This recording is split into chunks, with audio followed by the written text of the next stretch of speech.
our age is the age of loneliness for the individual. This was no different in the 1960s.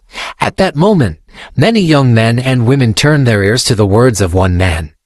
Sexual freedom, communal living, the pleasures of life, and being aware of life itself. Osho, also known as Bhagwan Sri Rajneesh, was a thinker and spiritual leader born in India.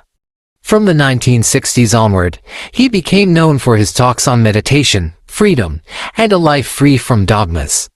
He gathered a large following, published books, and quickly rose to lead a movement that spread across the world. In 1981, he moved to the United States.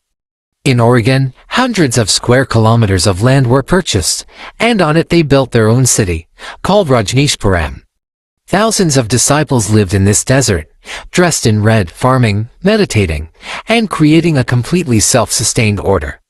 But this became a source of unease for the surrounding Americans.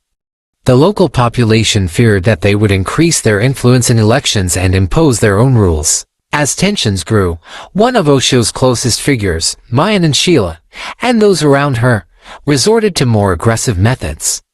In 1984, in an effort to win local elections, they decided to make townspeople sick.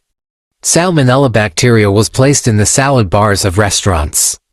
Around 750 people were poisoned.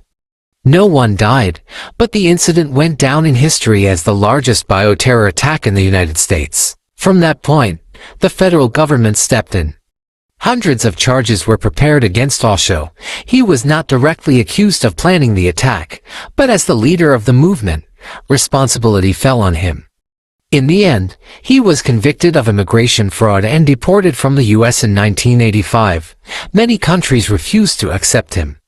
After a long period of exile, he returned to India, where he spent the rest of his life. Today he remains a controversial figure. Some see him as a wise man who defended freedom, while others consider him one of the most dangerous cult leaders of modern times.